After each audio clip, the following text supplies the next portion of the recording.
In this video, I will share reflections and evaluations of using HabitKit as a health promotion tool for my physical health. I had set a health goal about using 2 nunchucks. This skill takes high levels of precision and coordination, along with keeping a strong determined mindset as compared to using 1 nunchuck by itself. My draft goal was to use my chosen app in order to receive a sense of fulfillment by what the app's features have to offer me, and have an overall increase in my dopamine levels as a result of that fulfillment and learning and achieving the skills that I learned throughout this assignment. I had used the SMART Goal Planner to create the final goal, my personal physical health assignment. I created this goal because I'm already quite skilled in using nunchucks on my dominant hand, which is my right hand. I always wanted to be skilled in both, but I would get frustrated prior to attempting to learn this difficult skill set for this assignment. If I achieve this goal, it will improve my health and well-being because of how I know I'll feel afterward. I know who I am and myself as a person.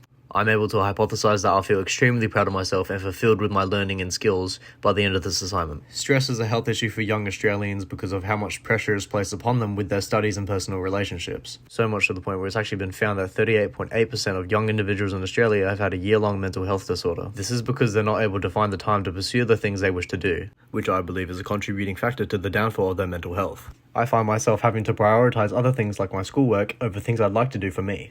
Luckily, this assignment solves this issue completely. Doing something I've never had the time to do is now something I have to do in order to pass.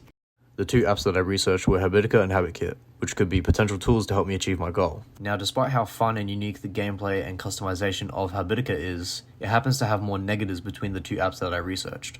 The negatives of Habitica were that, at first glance, the app appears too overwhelming. The tutorial wasn't enough to not see this as a negative. The coins in Habitica are hard to gain if you don't have a lot of daily tasks. It made it really clear that this app is meant to be used long term. I also found that the game can easily be cheated by spam clicking that a daily task has been completed, which ruins the whole point of the app. If tasks are being neglected, this will make those tasks turn red, along with making your health bar go down. I don't see this as a positive for health promotion. I see it as just a way to stress out its users more, rather than encourage them. Judging by how many negatives there were with Habitica, I decided to use HabitKit for this task. This is because the app is neatly organized with how it tracks its progress, which is something I myself find really important since this assignment serves as both a personal and academic goal.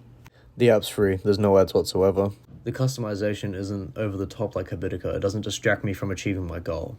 There's daily reminders that I'll be getting if a day is missed, along with an uncolored square, which will mean that I had other priorities to take care of. The daily reminders ensure my levels of consistency. There's also daily streaks that I can get, which will indicate that I'm consistently training. But the main reason that I chose this app was because the squares that will be filled in will give me that sense of accomplishment and fulfillment that I was talking about before. Health promotion is about making the healthy lifestyle the easiest, most attractive, and accessible option for everyone so that they are able to benefit from that said lifestyle for the better. Health technologies can be effective health promotion tools, especially for young people because of how well these apps and technologies are able to build healthy habits for teenagers like myself who use them. These apps are designed to be analytical and accessible so they can be integrated into the lives of young people for the better. Most teenagers and young people are already comfortable with using technology, since how they're just glued to their screens. With their screens being used in the way that I'm using mine, to benefit myself and promote my own health, it couldn't be done in a more fitting way, since they already have technology as a large part of their day-to-day life. I plan to use the more progressive tracking parts of the app to help me achieve my goal. I think by using the app, I'll be able to stay more consistent, due to the reminders that I'll get, which keeps me in check. The days of training that have to be earned are filled in by me, and looking at those squares which represent all my hard work and efforts toward this task, I'll be extremely proud of myself. I also planned to use journal entries before and after practice so that I can keep track of the impact of my activities and my overall mood and headspace. HabitKit will help me know that I've achieved my goal visually by illustrating my progress through colored squares and daily streaks. I plan to use my app for 2 to 3 weeks at any time of the day or night for a minimum of 30 minutes. 3 weeks if needed. I plan to use my app for a majority of those 3 weeks. I wanted to achieve at least a row of 7 squares, which would mean a week of training was complete, and a row of squares would be colored in to show my dedication. I had found that I used my app for a total of 22 days, 4 weeks total, to complete my goal.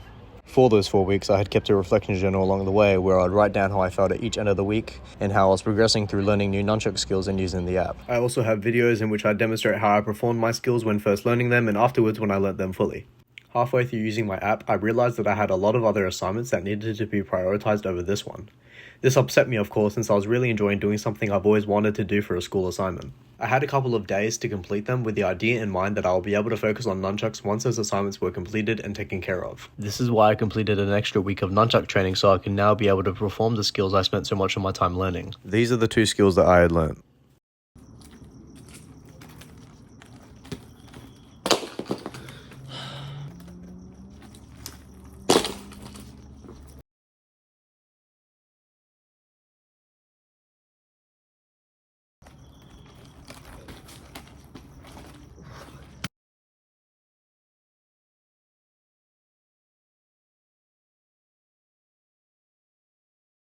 I successfully did achieve my goal in learning how to use 2 nunchucks at once.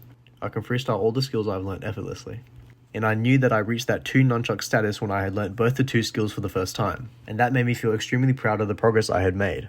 However, my journal entries throughout each week weren't as picture perfect as it may sound, like missing days or an entire week of practice, along with becoming stressed due to an overload of other assignments. Despite these obstacles, I address in my entries as a pattern of hope that can be found in each one. I claim to be determined and motivated 100% of the time thanks to using HabitKit.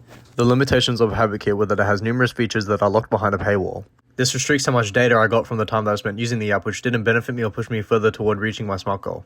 On the other hand, the effective parts of the app, such as the streaks, were a feature that I found to be very encouraging. Seeing these streaks and the amount of consecutive days colored didn't help me work towards my personal health goal, because I eventually found training days as something I get to do instead of something I have to do, since it's still schoolwork. The reminders that would remind me every day at 6 o'clock were really useful. I of course had the idea in mind that I would be training my nunchucks during most of the days leading up to the 21st of April, but it kept me in check. If I was doing something else or occupied with another assignment, I would put what I was currently doing on hold and go outside to train my nunchuck skills, because of the reminders. Based on my experience with HabitKit, I can say that the app definitely does improve the health literacy of its users. The daily tracking features enables its users to be closer to being consistent with progressing toward whatever it is they wish to achieve through using the app. The total amount of motivation people have prior to downloading HabitKit is likely to get boosted to an extent in which squares will be filled in more and more over time, improving the overall motivation and mindset rather than providing factual information about the health surrounding whatever their goal may consist of, meaning that there won't be any significant improvements to the health literacy of people who use the app over time. Unfortunately, HabitKit doesn't provide further statistics behind how to navigate its users' paths to reaching their own goals. This is because those features are a part of a paid subscription. I wish I had access to those features for free so I could discuss more about the positives and negatives that the app's features may have, which would give me a full analysis about my goal and the app itself. I feel that my health literacy could have been further improved and expanded if these parts of the app didn't require money. Getting health apps and health technology in general to align with the action areas of the Ottawa Charter makes it helpful for apps like HabitKit to have an effective impact on its users and ensure genuine and supportive health promotion for them, through strengthening the features of their app so that they can achieve their set goals and develop their skills. Health apps that start using the Ottawa Charter action areas as a framework to support users to overcome barriers to achieving long-lasting health outcomes are more likely to be effective. HabitKit can be considered as an effective health promotion tool because of the links it has with the action areas of the Ottawa Charter.